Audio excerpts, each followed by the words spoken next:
Y hablando de esto que es en contexto de la familia, sabes que la semana pasada hablamos de algo, pero que no era porque sí, o sea, a mí no tengo interés, aunque también, ¿no?, en que sepáis cómo era una boda en el tiempo antiguo, cómo se celebraban, etcétera, etcétera. Es bueno saberlo, porque si me preguntas, ¿será que nosotros, como contexto general de la sociedad, incluso de la cristiandad, se hacen las cosas según la Biblia? Pues no. ¿Para qué nos vamos a engañar? No. Porque ya sabes que siempre la influencia de Satanás a veces es una oposición frontal, violenta, en contra de la voluntad de Dios. Pero otras veces, como no puede, entra sutilmente como serpiente y trata de cambiar y subvertir el orden y las cosas. Por ejemplo, logró que siempre en todas las bodas entrara primero la novia, la iglesia. Bueno, eso es lo que hacemos nosotros, perdona. Y estamos ahí cambiando el orden. ¿Por qué? Porque el que tiene que ser recibido con honores, con gloria, es el novio. Y la novia se prepara y espera. Recuerda, en Mateo 25 está claramente dicho que la novia está vestida, ahora estamos vestidos, pero dormidos. Y todo el asunto y toda la cuestión tiene que ver con algo que es simbólico. Igual que lo que acabamos de hacer ahora es simbólico. Pero nuestra fe y nuestra creencia está puesta en eso, en ese simbolismo, porque es algo que nos recuerda y nos despierta nuestro entendimiento. Bueno, una ceremonia matrimonial es lo mismo. Nosotros, dice la Biblia y nos compara, ¿por qué nos comparará con una boda, con un matrimonio? Pues no es casual, repito, en Dios no hay nada que no tenga un sentido clarísimo, porque la unión de un hombre y una mujer, aún, recuerda, es una ley universal. No quiere decir que fuera una ley para los judíos y que nosotros los cristianos la hemos heredado. No, la ley es para el hombre, para el ser humano en general. Y todo el que lo hace conforme a esa forma global de compromiso, de unión, va a tener unos resultados iguales, satisfactorios. Ahora, cuando nosotros lo hacemos en Cristo, evidentemente hay un extra, un plus. Y eso es lo que nosotros disfrutamos. Pero no hay relación humana pues más gratificante, más seria y más comprometida que un matrimonio que realiza tanto el objetivo y diseño del hombre como el de la mujer. Ahora, bueno, pues todo se quiere pervertir y tergiversar, se quiere. No se logra porque todavía hay, vamos a llamar, un grupo de resistencia, que son los hijos de Dios, que más allá de estar en contra de lo que se está haciendo ahora como práctica, que lo estamos, lo que tenemos que hacer nosotros es establecer y hacer lo correcto. Porque cuando uno siembra la buena semilla, esa es la que va a florecer. No nos podemos quejar de que hay mucha mala semilla, eso es un asunto aparte. Nosotros vamos siempre a sembrar la buena semilla y ella por sí sola dará su fruto, porque cada semilla lleva ya en sí misma el resultado de lo que va a ser.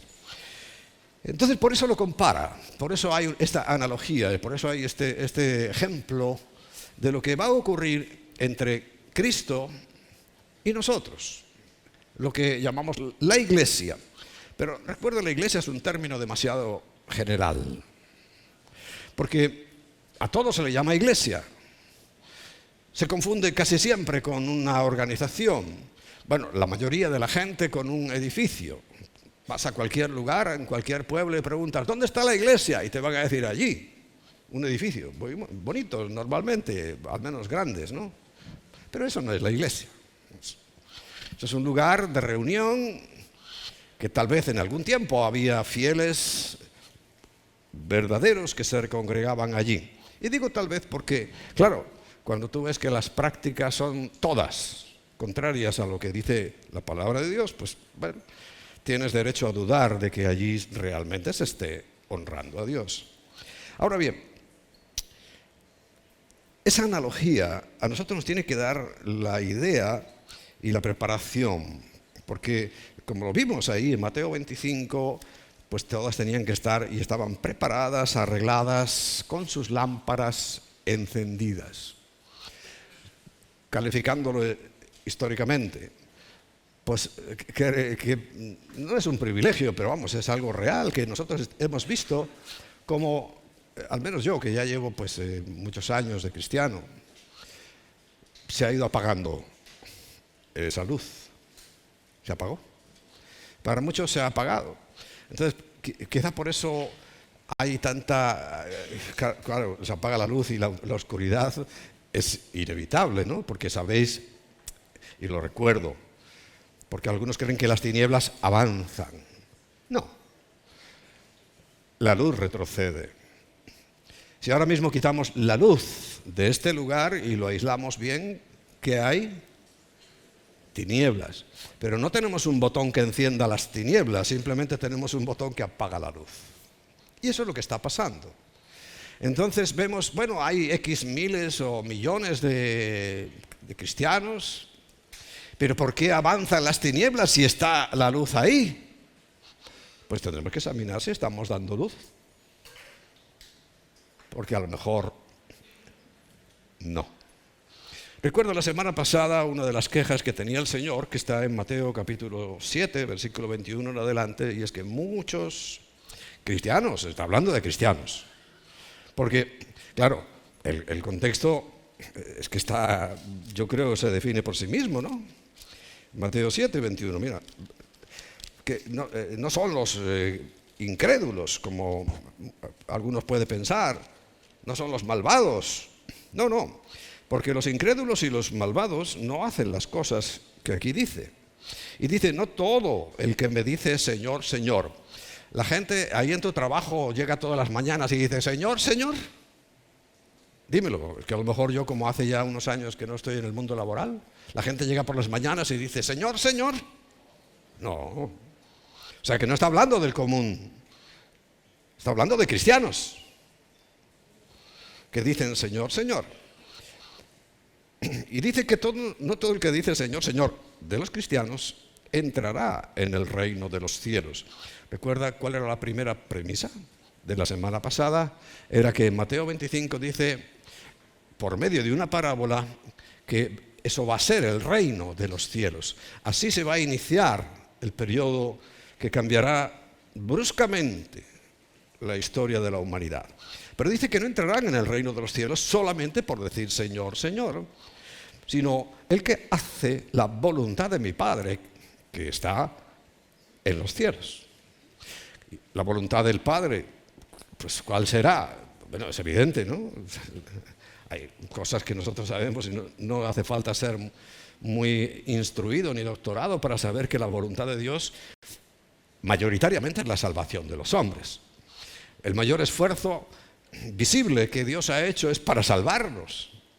Esa misma salvación gratuita que la gente ya rechaza en masa. Y por lo que estamos viendo, aún los que en la iglesia estamos aquí sentados, muchos no han pillado la idea. Y en esa situación recuerda, y te vuelvo a recordar para que lo medites, para que no se te olvide nunca, que cuando habla a la última etapa de la iglesia en Apocalipsis capítulo 3, en la última etapa es cuando dice, aunque lo usamos para que la gente reciba a Cristo, está muy bien, pero ese también es un mensaje para la iglesia. He aquí, yo estoy a la puerta y llamo.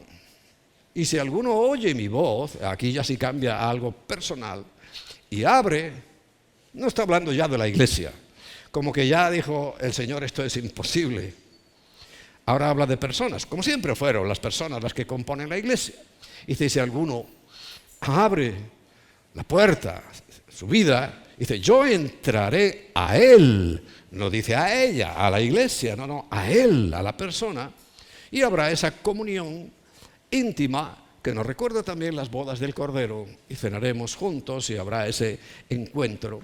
Porque, repito, la analogía de un matrimonio con lo que va a pasar con nosotros, con los seres humanos que hemos creído en lo que hizo Cristo, es similar.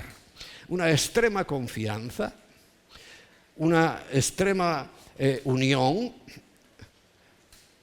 porque es lo normal. Otra cosa es que, no veamos eso, pero no lo vemos por la perversión, no lo vemos por nuestra propia maldad y nuestro corazón no arrepentido. Que estamos destruyendo, recuerda, el pacto sempiterno. El pacto sempiterno que habla la Biblia es el matrimonio. Y nos permitimos el lujo de romperlo. Mal negocio. Mal negocio. ¿Por qué es el pacto sempiterno? Porque está representando el mismo pacto y lo mismo que quiere hacer Dios con nosotros. Hacer el nuevo pacto es una unidad inquebrantable. Inquebrantable. Que por alguna razón evidente se compara con el matrimonio. Y sé que es una iglesia porque en el versículo 22 dice, estamos en Mateo 7, muchos me dirán en aquel día, Señor, Señor, y hacen cosas que tampoco lo harán en tu oficina, en tu trabajo, ¿no? Donde trabajes. Profetizan todos los días, profetizarán en tu nombre. ¿Quién profetiza en el nombre del Señor? Y claro, como es en el nombre del Señor, enseguida nos dejamos deslumbrar por el asunto y creemos que es realmente del Señor. Pero no lo es. ¿Y en tu nombre echamos fuera demonios? La última moda. Echar fuera demonios. Y en tu nombre hicimos muchos milagros. O sea, quiere decir que está hablando de un contexto cristiano. Pero recuerda, le está diciendo, no van a entrar. No van a entrar. Por eso yo, si soy cristiano y yo leo esto, hombre, digo, caramba, tengo que examinar mi vida. A ver si voy a ser yo uno de estos. Porque son muchos. Y que justamente coincide la descripción de lo que hacen con lo que hoy está de moda.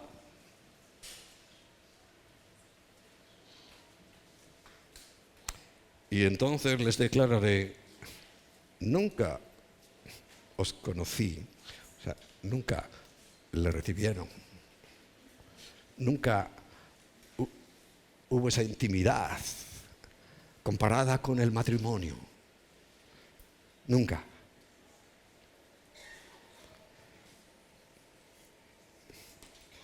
Nunca os conocí, porque la palabra es la misma, hilasmos, que es empleada y se puede emplear también para una relación sexual.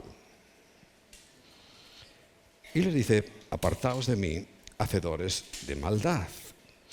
Y claro, repito, tenemos que estar un poco al día de los significados, porque cuando dice maldad, no van a ser las personas que pueden estar en una iglesia haciendo cosas malas y perversas.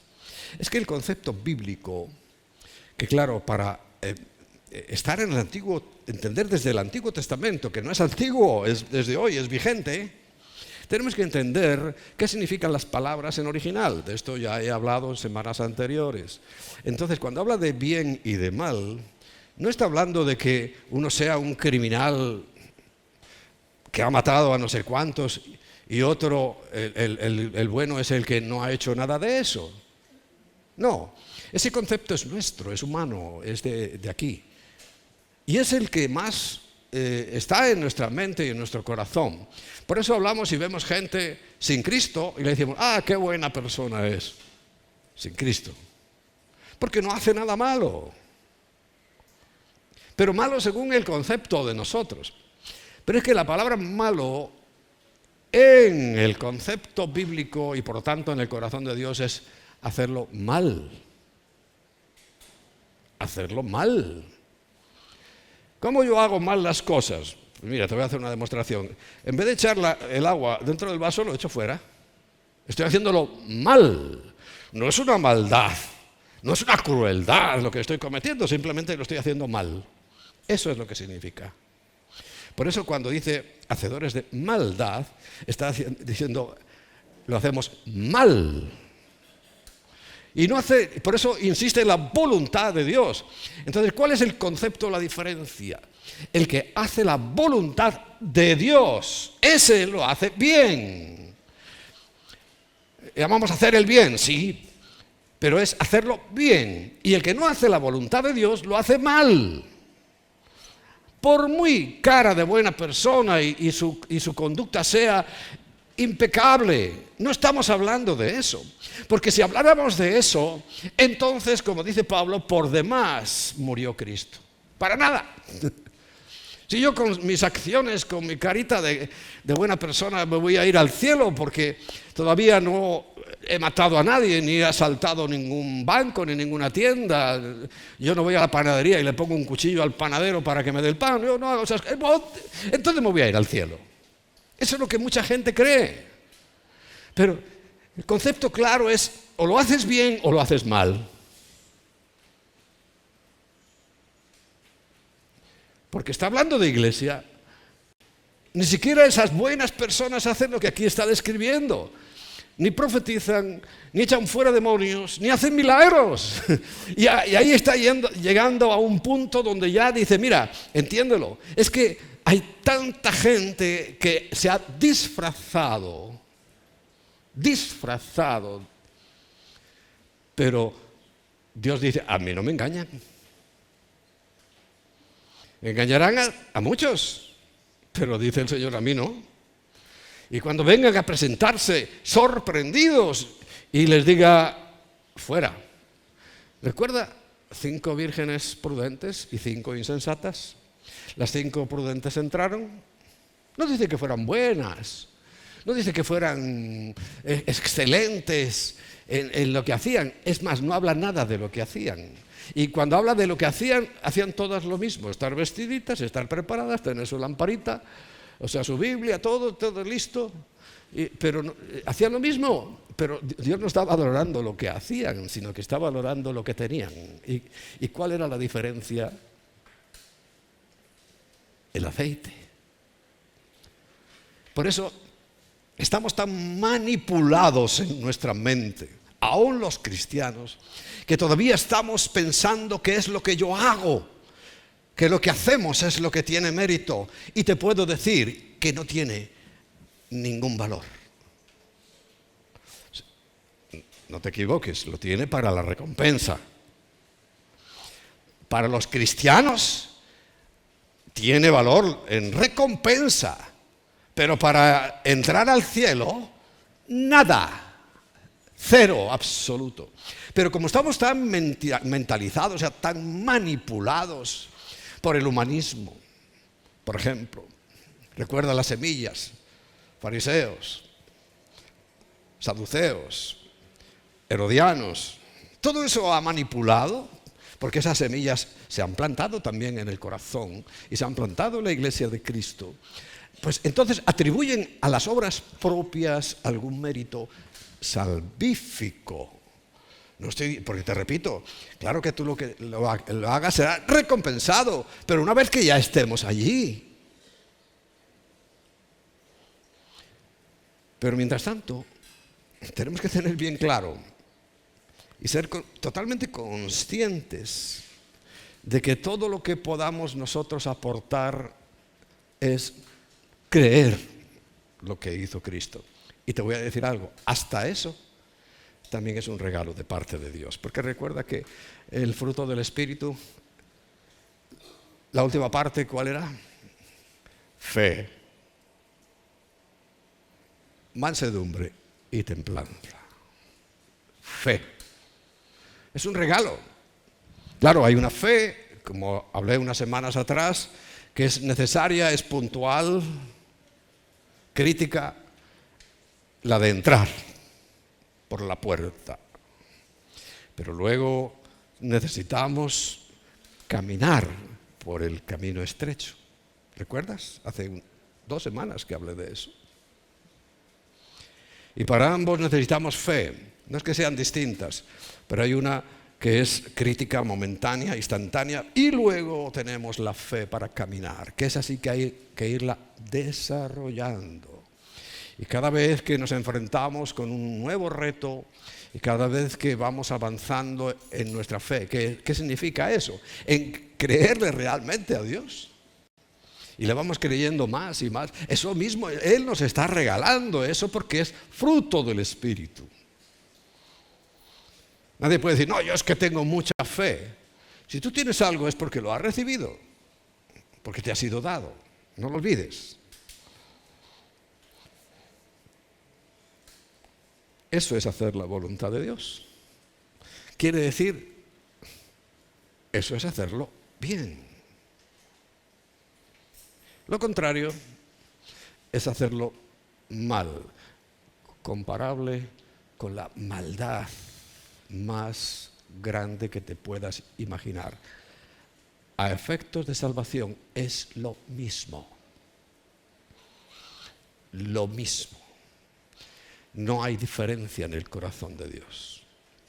Porque para eso vino Cristo, para eso hizo lo que hizo, le costó muchísimo lo que hizo. No para que ahora vengamos nosotros a inventar la pólvora y decir, bueno, sí, no, pero yo puedo. Por eso dice, mira, aunque haya sido el chacho del paseo, el chacho le llamamos en mi tierra al protagonista, al hicho, eso es como se dice en León, el artista de la película, aunque haya sido el mejor haciendo estas cosas, si no había aceite, no hay aceite. Porque se pueden hacer las cosas sin el Espíritu Santo. Recuerda, cuando tú veas algo o a alguien, tienes que discernir si ese espíritu es de Dios o no. ¿Quiere decir que hay otros espíritus? Pues claro que sí. Bueno, esta analogía entonces quiere decir que el Señor va a tener con nosotros una relación comparable con la del matrimonio, comparable. Quiere decir que vamos a estar tan unidos ya por la eternidad con el Señor, cuando ya nuestro cuerpo, nuestra carne quede fuera de combate, o por la sepultura, o por el arrebatamiento, que hoy vamos a tocar. Entonces, nos encontrábamos que ¿qué tiene que ver entonces el matrimonio con el arrebatamiento? Bueno, el Señor les estaba enseñando por medio de parábolas, porque la Biblia dice, y sin parábolas no enseñaba, porque son analogías entre cosas cotidianas que podían entender y las realidades del reino de los cielos que son difíciles de comprender por sí solas, pero cuando se comparan con algo cotidiano que uno conoce, sí las entiendes. Bueno, la semana pasada terminamos con la elección de la novia, que recuerda, somos nosotros, y que no somos exactamente ni los sabios, ni los poderosos, ni los mejores, sino al contrario, ¿verdad que sí? Quedamos de acuerdo que estábamos incluidos ahí en esa elección de la novia, que tenía que ser, por tanto, negociada con otra persona. Bueno, la Biblia dice claramente que el padre de este mundo es Satanás. ¿Lo dice o no? Sí. Pero figurativamente había, o tal vez la hubo, porque no conocemos esos detalles, allá en el cielo, esa negociación, porque evidentemente la humanidad está caída. La humanidad sin Cristo no tiene ningún futuro. Bueno, porque sí sabemos el futuro que es el infierno. Y en esto seamos claros, no hay medias tintas, ni tratar de, como decimos aquí, dorar la píldora. No, no, la píldora es la píldora y te la tragas porque hay que tragársela. Bien, entonces, bueno, imagínate esa negociación donde se establece un precio, porque estamos hablando de una redención y es el pago de un precio. Quiere decir que simbólicamente es como si nosotros, los seres humanos, que además Dios, recuerda, el Padre escogió, el Padre en acuerdo con el Hijo dijo, esto es lo que yo quiero. Y recuerda que hablamos la semana pasada en 1 Corintios capítulo 1, que éramos vil, menospreciado, lo que no es, etcétera, etcétera. Y presenta y dice el Hijo, yo quiero esa gente, esa novia, esa gente es la que quiero. Y entonces, claro, el mundo está caído, quiere decir que el príncipe de este mundo es Satanás. Y él nos tiene en la mano. Y había que sacar de la mano de Satanás, que es el que lo tiene controlado y gobernado este mundo, y creo que ya no tendrás ninguna duda, pues se establece un precio. A Dios no le pone nadie condiciones, por supuesto. Estamos hablando de algo en términos humanos, pero por favor, Dios tiene la autoridad. Pero aún teniendo la autoridad, recuerda, Él quiso pasar por ese proceso. Porque la salvación, a ver, a algunos les encantaría que hubiera sido, mira, salvos y ya está. Satanás al lago de fuego y aquí, venga, aquí mando yo y se acaba todo. Pero es que no son así las cosas. Quiso hacerse como uno de nosotros y por tanto se hizo hombre, Dios mismo. Y como uno de nosotros conquistó, para que nadie pueda abrir la boca, dice, no solo en este siglo, sino en el venidero. Este siglo se refiere a la generación humana que acabará, va a haber otras cosas. Aún nadie podrá abrir la boca porque Dios lo ha hecho todo legítimamente, legalmente, teniendo Él la autoridad. ¿Qué dice Filipenses? Se humilló a sí mismo, haciéndose obediente hasta la muerte, y la muerte más horrorosa, la muerte de cruz. Esa es la realidad. No aceptar eso ni entender eso es perder el tiempo, perder tu vida, porque el tiempo, bueno, pero es tu vida la que está en juego. Imagínate que es ese pacto y se fija el precio. Satanás sorprendido dice, bueno, ¿cómo alguien se quiere casar con alguien que me ha dado permiso para matarlo? Porque matarnos a nosotros ya tiene el permiso concedido. Pero ahora era el Hijo de Dios. Y dice, se va a casar con alguien, pero ha dicho que me da permiso para que lo mate. Extraño, ¿no? Pero bueno, se fija, y esa analogía, se hacía un pacto de pan y vino, porque había presente los padres o los representantes del novio y de la novia. Quiere decir que Satanás estaba ahí. Y Satanás sabe muy bien. Él sí sabe cómo funciona el pacto. Y el rabino, representante del Espíritu, era testigo y artífice de aquello, y se proponía una ceremonia de pacto, de compromiso, pan y vino. Que luego, fíjate, es el pacto que el mismo Jesús hizo para que no olvidáramos. El pan era el precio. ¿Qué dice Jesús? Yo soy el pan. O sea, el precio era el novio y el vino, el pacto. Y todo, aún en nuestra sociedad, los negocios se establecen casi con un brindis. ¿Cuántas veces hemos visto que cualquier negocio se celebra con un brindis? ¿Lo has visto? O sea que, fíjate que todo eso está ahí como en el corazón del ser humano. O sea, viene de antiguo el pacto con algo que en este caso nos recuerda a Cristo. Pero lo que viene a continuación después de que habían hecho ese pacto. Por cierto, hasta ahí, hasta ese momento, recuerda todo lo que vimos la semana pasada y terminando ahí, cuando el pan y el vino y ya se ha firmado el acuerdo y hay presente los protagonistas más era el rabino en aquel caso, todo eso está allí presente y ya se cierra el pacto porque se firmó, se selló y se celebró el nuevo pacto. La novia se queda en su casa y el novio se va. Estoy hablando de cosas real, pero que es comparable con lo que va a pasar y está pasando con nosotros. El novio tenía que regresar a la casa del padre a preparar lugar para ellos. Recuerda, y si lo pones ahí en pantalla, te lo agradezco, en Juan capítulo 14. Ahí, en ese momento, es uno de los puntos donde el Señor describe esto, que se hacía en todas las bodas, todas.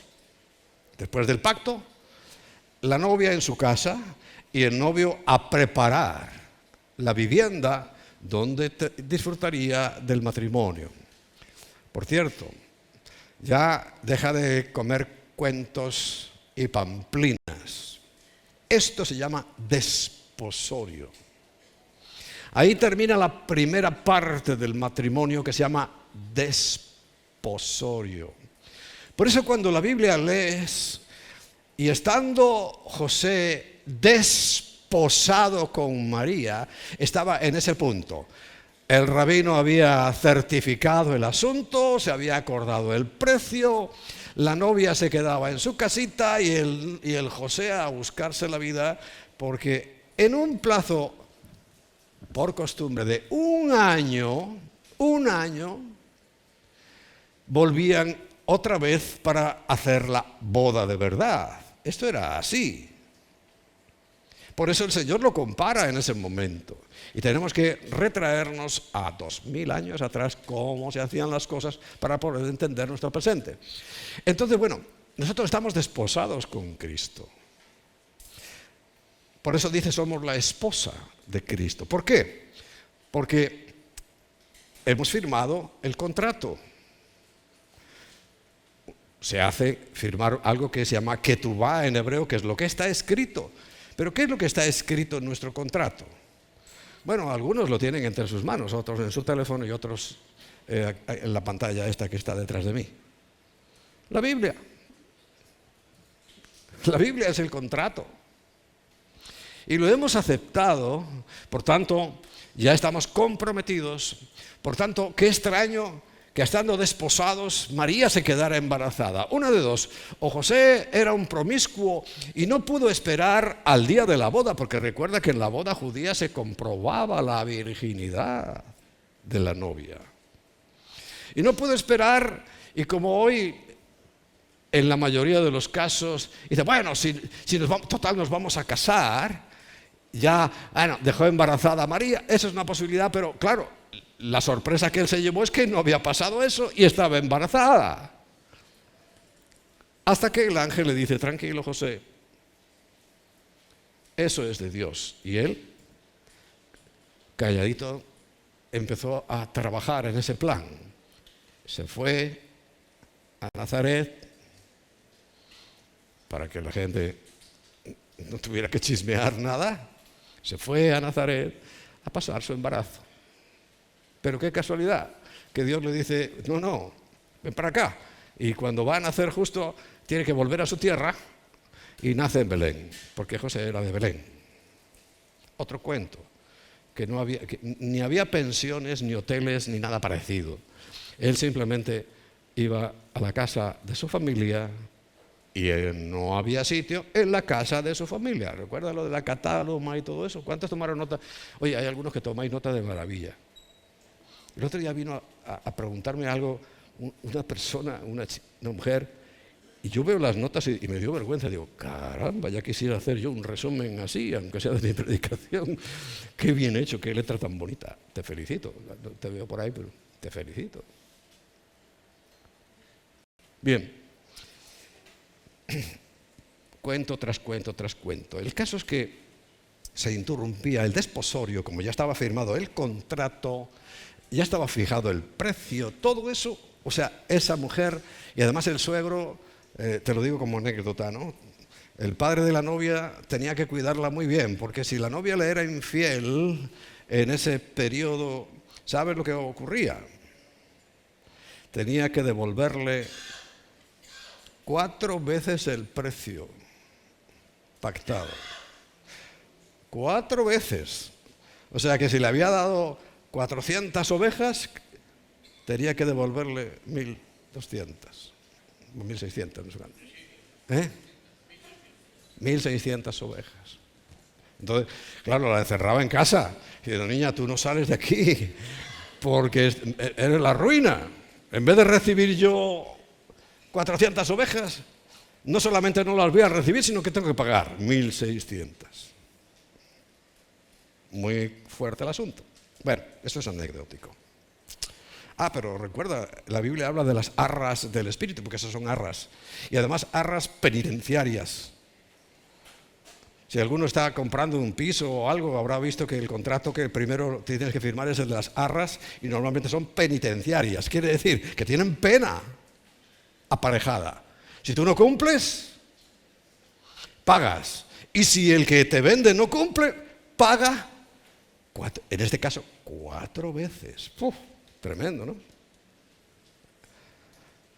Y tenemos las arras, que es el Espíritu Santo, que está aquí guardándonos.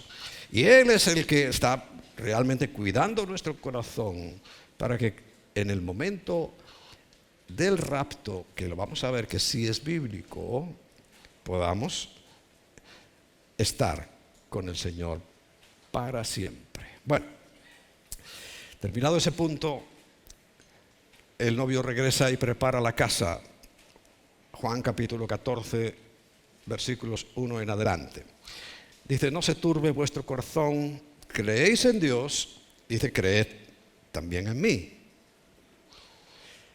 En la casa de mi Padre muchas moradas hay. Hago un paréntesis. Hasta hace poco yo también pensaba mansiones. ¿Pero dónde pone en la Biblia mansiones? Porque nos estamos imaginando, wow, unos palacios. No, dice moradas. O sea, el lugar donde morar, el lugar donde vivir. Pero no sé por qué nos hacemos una fantasía de grandes palacios y grandes cosas. Yo mismo estaba equivocado en eso, hasta que un día pensando, quizá el Espíritu Santo me habló y me dijo, ¿dónde he dicho yo que sea un palacio? Y yo tuve que decir, pues no recuerdo. Es en el imaginario popular, porque aquí dice morada. O sea que quedémonos con él. Ahora, te puedo asegurar que es buena, de primera calidad. Voy pues a preparar morada. Hay morada y Jesús va a prepararlo. Pero es que, ¿qué hacía el novio en ese tiempo? Iba a la casa del padre, preparaba la morada, la casa donde luego, cuando estuviera lista, venía a recoger a la novia y se la llevaba a la casa del padre y allí era la boda. Bueno, pero lo vamos viendo poco a poco. Lo cierto es que tienes que creer, dice, créeme por favor, cree en mí. En la casa de mi Padre muchas moradas hay. Si así no fuera, yo os lo hubiera dicho. Y dice el novio, voy pues a preparar lugar para vosotros. Esa es la misma costumbre de hace 2000 años en Israel. La misma. Y si me fuere y os preparare lugar, vendré otra vez. Vendré otra vez. ¿Va a venir el Señor? Sí, otra vez. Y os tomaré a mí mismo. Recuerda, unión íntima. Y os tomaré a mí mismo para que donde yo estoy, vosotros también estéis. Por la eternidad ya nunca más nos vamos a separar de Cristo. Nunca. Nunca. Esa es una referencia clara. Clara. de su segunda venida. Pero su segunda venida está precedida de algo que era un misterio. Y que cuando lo entiendes en este contexto de la boda, por eso el Señor lo usa como ejemplo, no por otra cosa. Y cuando pues la novia estaba en su casa vestida y con una lámpara, pero te voy a decir algo. El novio hacía ruido antes de venir. El novio hacía ruido antes de venir. No llegaba, porque claro, vemos en la Biblia como ladrón en la noche, pero nunca nos fijamos a quién le dice eso. Y nunca se lo dice a los hijos de Dios. Es para los demás. Que está, mira, hoy no es el orgullo de no sé qué. Para ellos, cuando llegue ese día, va a llegar como un ladrón en la noche, claro. Pero para la iglesia no. No. De eso nada. Y te lo puedo demostrar fácilmente. A ver, ¿recuerda dónde estaba el texto ese del arrebatamiento? Primera de Tesalonicenses, capítulo 4. Y ahí es. Pero fíjate, a mí me sorprendió mucho cuando leí el 5. Primera de Tesalonicenses, capítulo 5. Pero acerca de los tiempos. Recuerda Moed. Y Moed se refiere a un momento concreto. Una fiesta solemne, para irte aclarando la mente.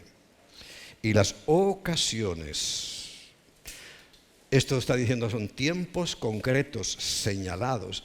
Dice, no tenéis necesidad, hermanos, de que yo os escriba. ¿Por qué? Porque eran judíos. Y entendían muy bien el lenguaje. Porque vosotros sabéis perfectamente qué día del Señor vendrá. Y dirás, pero ahí falta un artículo. Y en el original también. Como no tenía sentido, le pusieron el día, como si fuera algo indefinido. No, ese artículo no está en el original, porque no tiene que estar, porque no debe de estar, porque no hace falta que esté. Porque está hablando de qué día del Señor vendrá, así como ladrón en la noche. Y claro, todo el mundo piensa, ay, pobres cristianos, nos va a pillar. Va a venir como un ladrón en la noche. Oye, nuestro Señor como un ladrón. Estamos hablando de otra figura. El ladrón no te avisa o te manda un WhatsApp ahora y dice, oye, sácame las cosas de la caja fuerte porque voy a ir por ellas y no me hagas perder el tiempo porque no quiero perder el tiempo y te voy a robar. Así que me lo sacas todo y me lo pones encima de la mesa para que cuando yo entre me lo llevo ya. ¿Alguien hace eso? No. Esa es la figura del ladrón, la sorpresa. Pero vamos otra vez, sorpresa. ¿Y cómo dice entonces? Porque vosotros sabéis perfectamente. O sea, no hay sorpresa. ¿Qué día del Señor? Quítale el artículo. ¿Vendrá? De esa manera. Pero, caramba, para mí, no. Marca un tiempo que coincide con el de ahora, porque hay mucha guerra en Israel. Que cuando digan paz, digan, no que haya. Digan paz y seguridad, entonces vendrá, y aquí es donde tenemos que tener mucho cuidadito, sobre ellos. Caramba, si le está escribiendo a los tesalonicenses, tendría que ser en primera persona. Vendrá sobre vosotros. El texto sería así, ¿no? Pero no, ahora dice sobre ellos. ¿Quién son ellos? ¿Los tesalonicenses? No.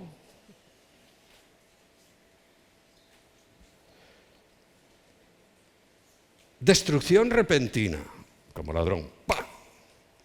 Están todos felices, orgullosos de no sé qué.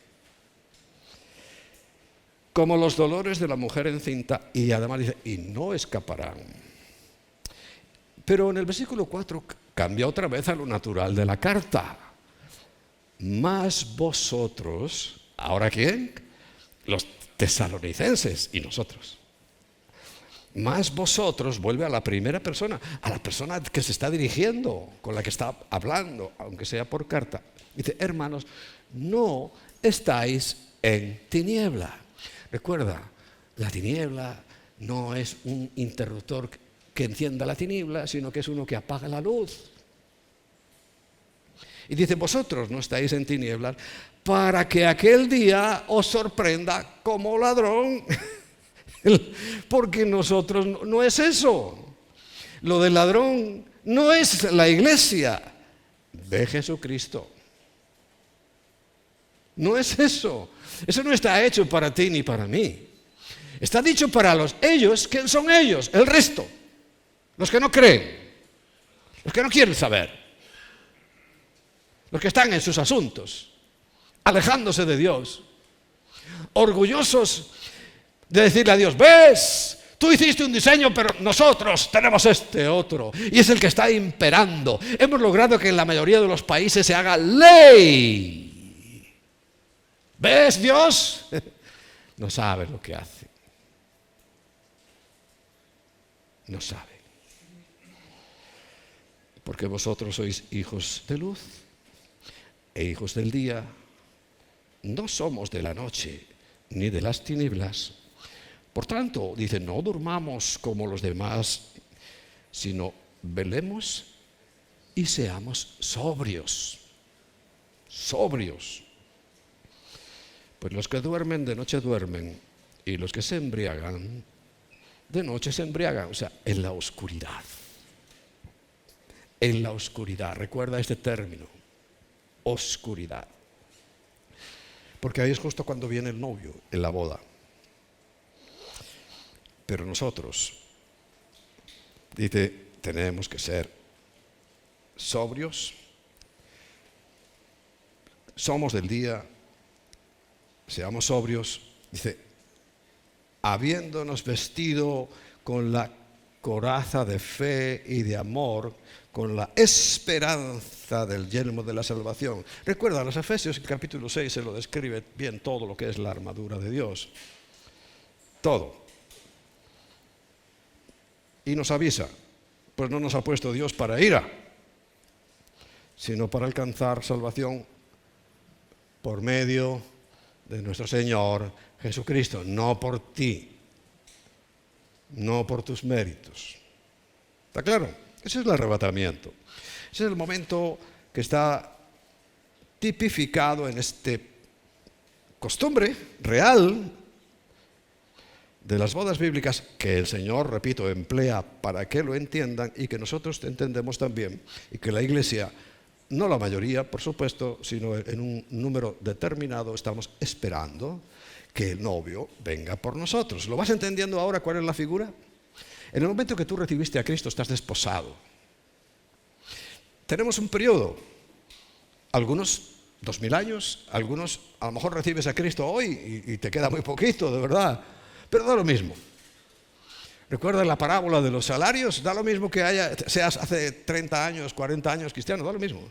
Como si el minuto antes del arrebatamiento eres cristiano. No importa, vas a recibir el mismo salario. No vayas a ser como aquellos que decían, ¿cómo? Yo todo el día trabajando y a este que acaba de llegar le da lo mismo. Claro, si es gratis, es gracia. Va a pagar lo mismo, ese salario es el mismo, es la salvación. Y no es por antigüedad. Precisamente la antigüedad puede ser un problema para muchos. Todas cabecearon y se durmieron. Todas. ¿Y dice todas? No, menos algún. No, ahí no dice eso, dice todas. Y estamos realmente en ese proceso. Bien, cuando llega el novio se empieza a anunciar, se toca el shofar. Cuando arranca el novio del pueblo X, arranca el novio o de la casa X, porque podían ser del mismo pueblo, no hace falta que fueran de otro. En este caso sí, hay una distancia. Y arranca y toca el shofar y empieza a sonar.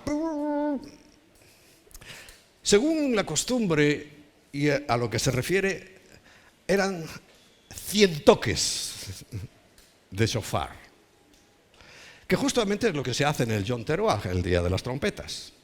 100 toques. Y en el último, a la final trompeta, claro, aquí viene el lío para algunos. La final trompeta es la séptima trompeta. Míralo un poquito, por favor. La final trompeta la toca Cristo, la séptima un ángel. La final trompeta, el Señor viene en el aire.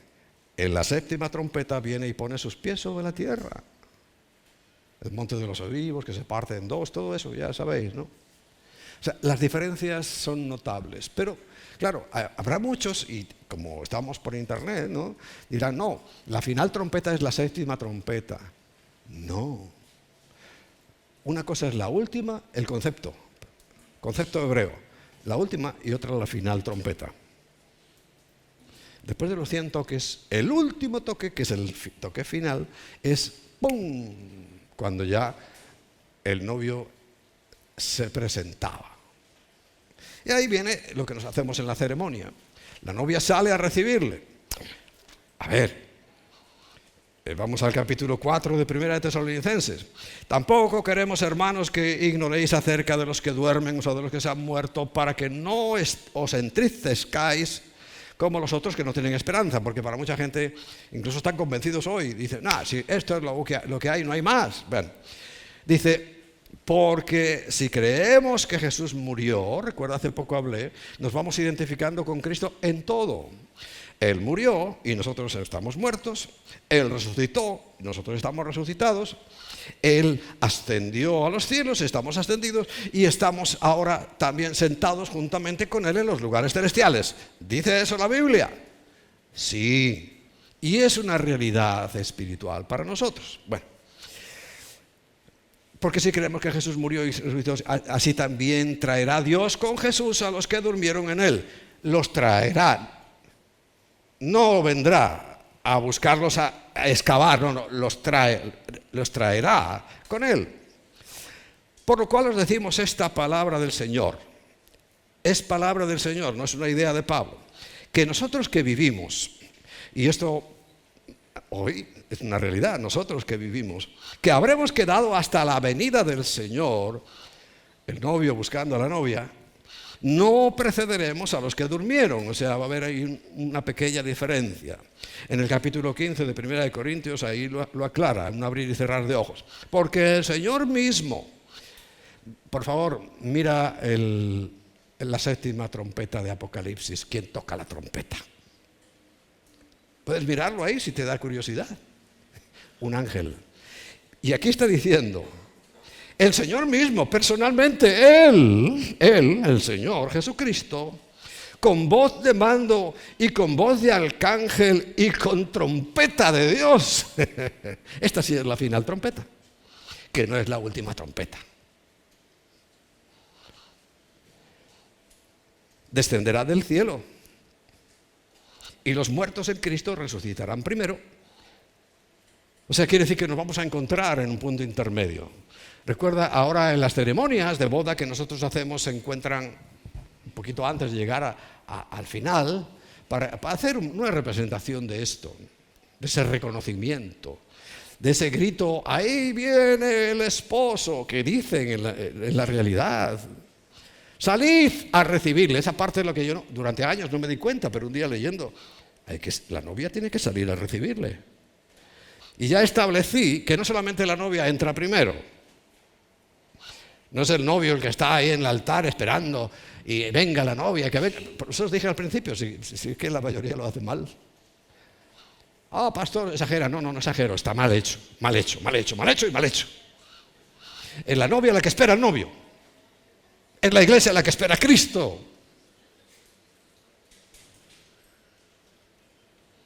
Hombre, que lo hacen todos. Pues todos están equivocados. Todos. Como el de la autopista. Hay un loco que va en dirección contraria y dice el loco, no, uno no, son todos locos.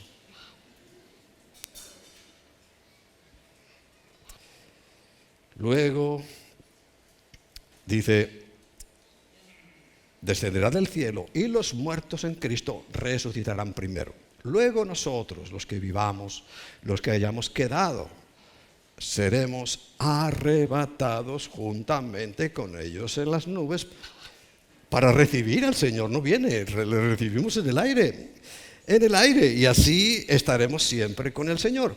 Ahora, si volvemos a Mateo 25, vemos que entraron las prudentes, las que tenían el Espíritu Santo, se cerró la puerta y se celebran las bodas, y las que no se quedaron en el llanto y crujir de dientes. Y Mateo 7:21 es tan enfático y tan claro que dice que muchos en aquel día creerán que van a entrar a las bodas. Fíjate, en la parábola del Señor, 50%. Son muchos. Pero cuando vamos a otras parábolas, se quedan un 25%. Tiran la semilla en el camino, fuera.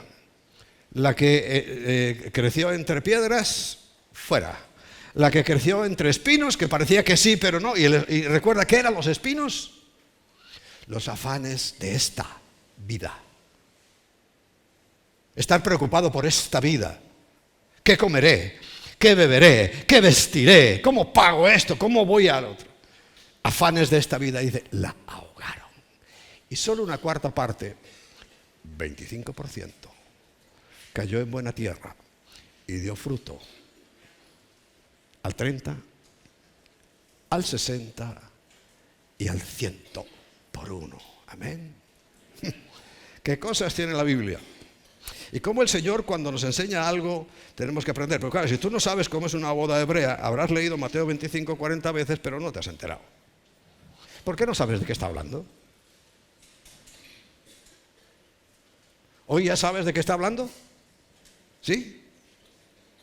¿O todavía no? Bueno, si el año próximo me queda tiempo, vuelvo a explicarlo. No me cansaré de deciros las mismas cosas. Y mira que es aburrido para mí personalmente repetir algo. Los que conocéis, tú sabes que en cuanto me repites a mí algo 2 veces ya estoy mosqueado. Si me lo dices 3, ya. Acabaste con mi paciencia.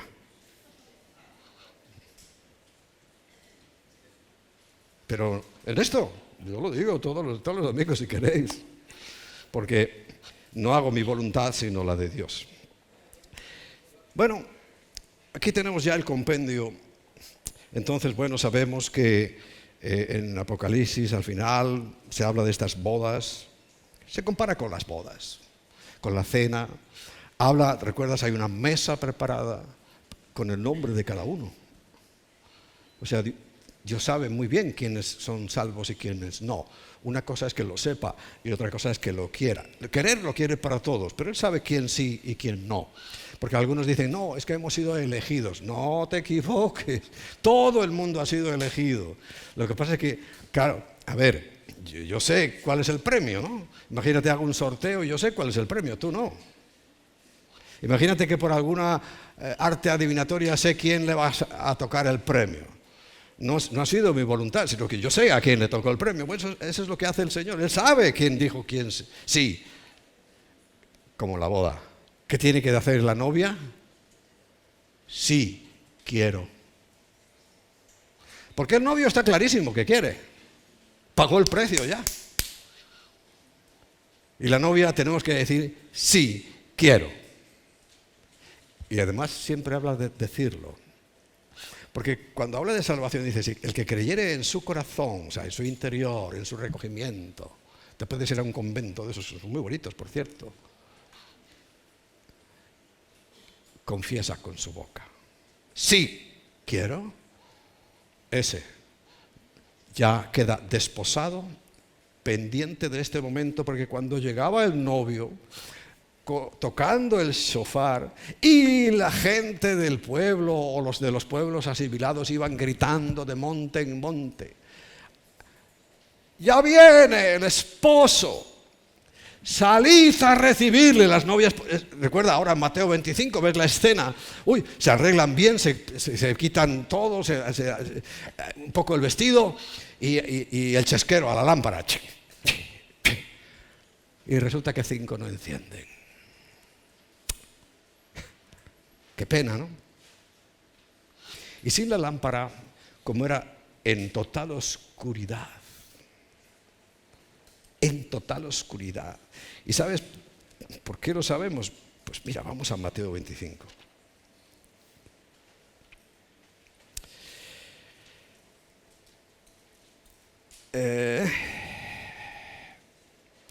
Pero mientras ellas iban, dice 25:10, Mateo 25:10, a comprar vino el esposo, y las que estaban preparadas entraron con él a la boda y se cerró la puerta. Bueno, no es este el pasaje.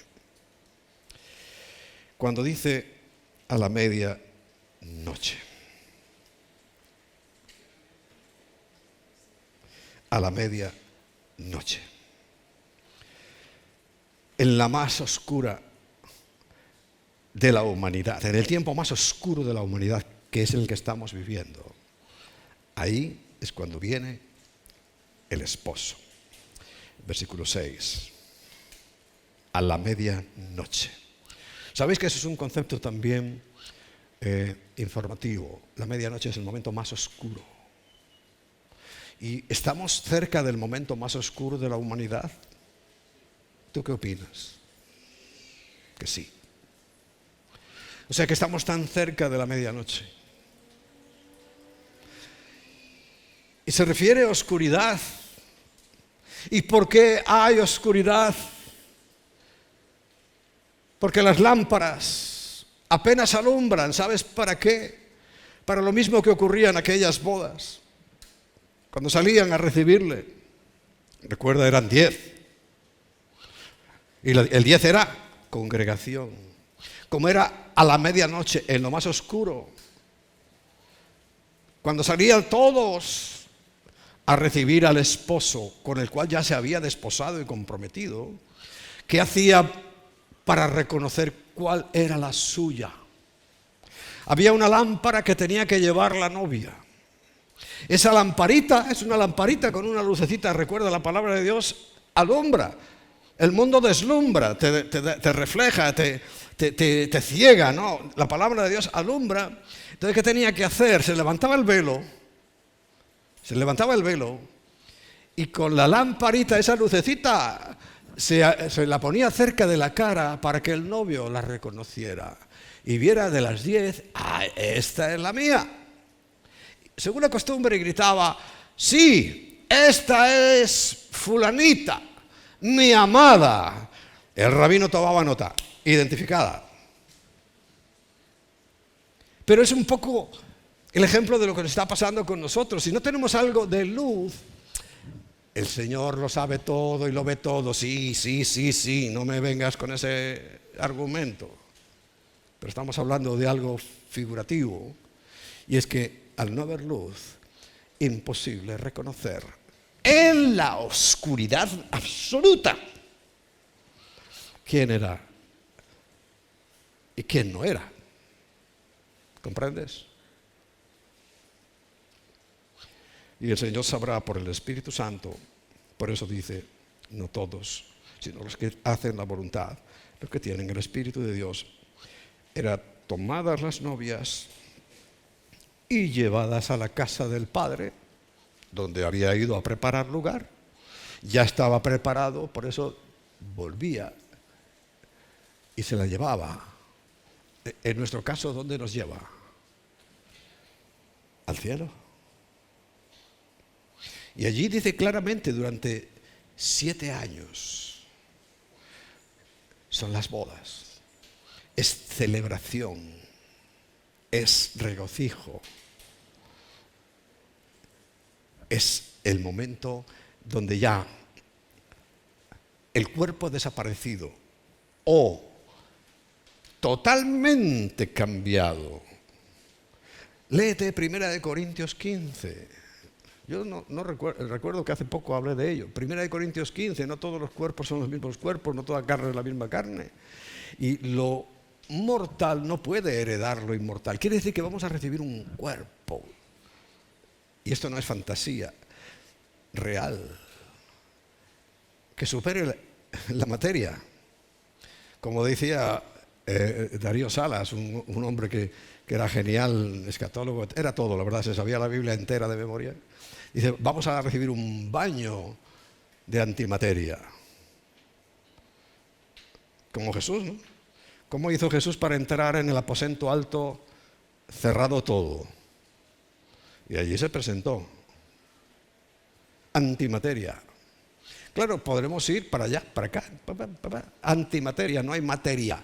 Pero sin embargo será visible, palpable, porque el Señor cuando ya era antimateria, después de resucitar ya Él estaba vestido de inmortalidad, le dijo a Tomás, ven para acá, tócame.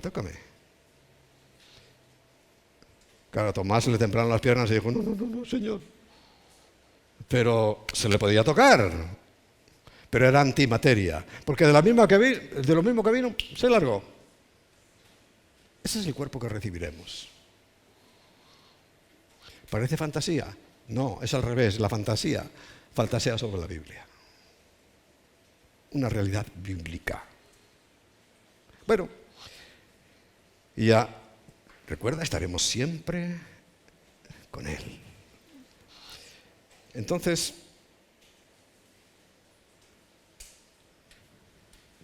¿qué más nos espera? El Señor usa esa analogía de la boda con el arrebatamiento. Porque lo que esperamos nosotros, y no porque estemos, nosotros, yo estoy convencido como cada año, pero este año, claro, porque este año es el que me toca, estoy convencido de que este año es el arrebatamiento. Ahora, eso no me detiene. ¿En qué sentido? Tenemos que seguir haciendo cosas. Imaginaos que el primer año que yo sentí no es una revelación, porque la verdad que es conocido, sino esta certeza de que la palabra de Dios es cierta, pues estaríamos todavía, no habíamos hecho nada, estaríamos todos aburridos y diciendo, bueno, el pastor ya me dijo que este año era y no viene, y al año siguiente me lo vuelve a decir y no vino. Pero sabes, yo te diré todos los años eso, pero nunca te diré que te quedes quieto. Te diré, sigue adelante. Te diré lo que hace un par de semanas creo que te dije. La dirección del Espíritu Santo es en marcha. Un coche se dirige en marcha, no parado. ¿Parado para qué lo quieres dirigir si no va a ninguna parte? Y nosotros tenemos que seguir. Y nosotros seguimos con nuestros planteamientos, seguimos con nuestras cosas. Y el Señor nos pillará, como dicen, con las botas puestas. Hay una película que se llama, un libro también, La novia con las botas de militar. Porque así somos nosotros, una novia. Estamos esperando a Cristo, pero yo no voy a quedarme quieto. No podemos quedarnos quietos, tenemos que seguir sobre todo evangelizando. Ninguna vergüenza.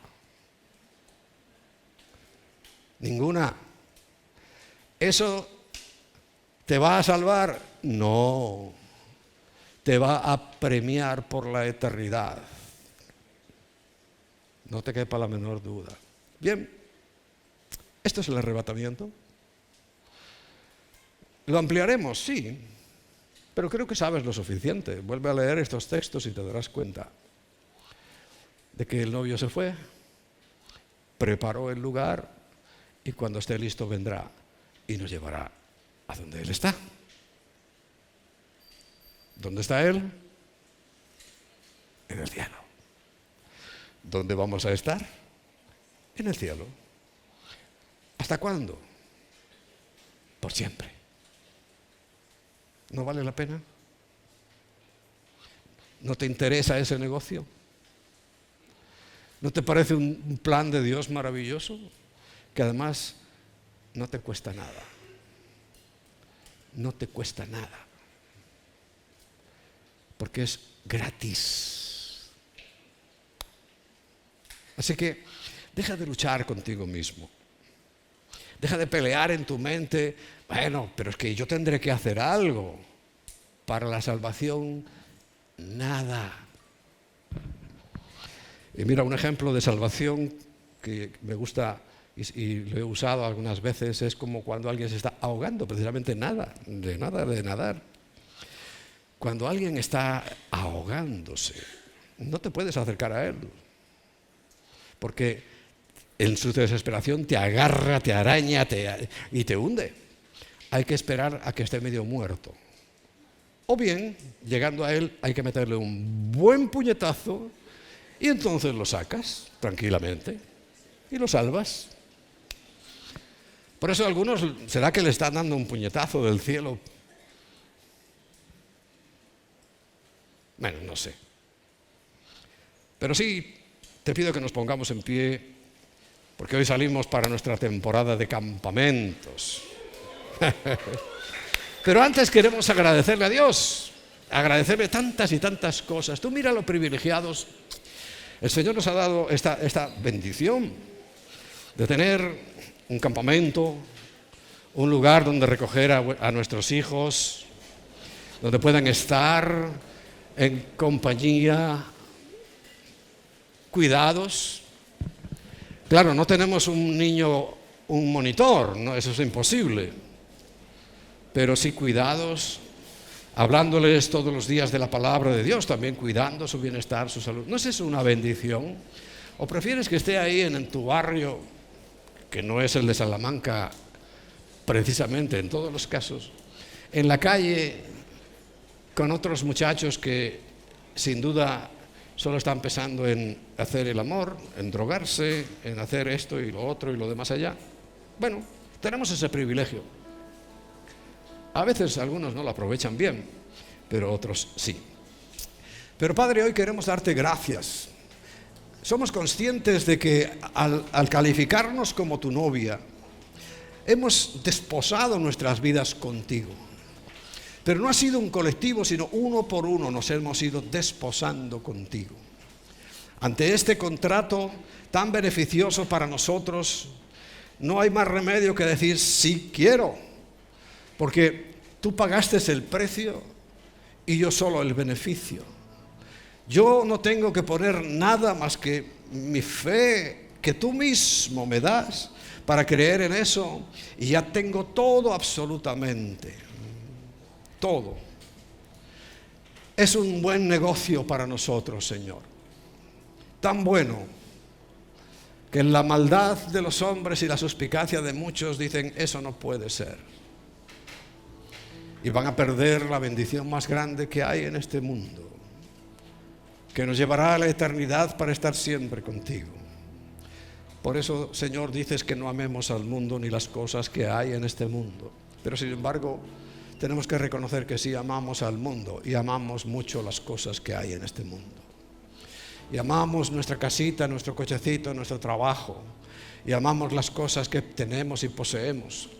Ay de aquel que quiera tocar esas cosas que el Señor dice no le des ni la más mínima importancia, porque dice que no nos hagamos tesoros en la tierra, porque todo eso es nada, es basura.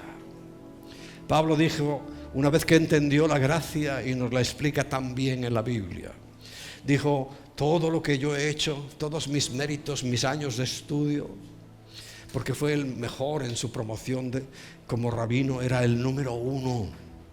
Dijo, todo eso es basura. Y lo he hecho como tal a la basura con tal de conocerte a ti. Y él estuvo dispuesto a dejar todo, y lo dejó todo. No solo dispuesto, sino lo dejó todo con tal de conocer a Cristo. Yo espero que en esta mañana tú lo hagas. Mira, deshazte de todo lo que te ata. A lo mejor es una relación. Deshazte de esa relación. Tóxica. Tóxica para tu vida. Déjalos. Que nada te impida, ningún peso te impida correr hacia la gloria. Porque recuerda, una vez que hemos entrado por la puerta estrecha, hay que ir en ese camino. Y no dice pasito a pasito. A veces hay que ir corriendo, pero por un camino estrecho. Por eso dice, cuidadito que es tan estrecho que fácilmente te sales. Fácilmente pones un pie fuera y te vas a meter un trastazo. Es estrecho, pero hay que correr, hay que caminar con certeza. con seguridad. Muchas gracias, Señor, porque todo nos lo has dejado revelado y escrito, para que nadie diga, no, es que yo no sabía. Si no sabías es porque no lo averiguaste. Hoy queremos agradecerte y tantas cosas, Señor, tantas. Pero tenemos que reconocer que si te tenemos a ti, lo tenemos todo. Todo. Todo. Que cualquier otra cosa en el mundo, pasajera, temporal, se deshace, se destruye, se pierde. Pero nuestro tesoro eres tú. Nuestro tesoro eres tú. Quiero que terminemos con una adoración en esta mañana, pero terminar este momento, pero tienes que seguir toda tu vida en esta actitud de adoración y de reconocimiento y de gratitud, manteniendo tu lámpara encendida, manteniendo tu lámpara encendida.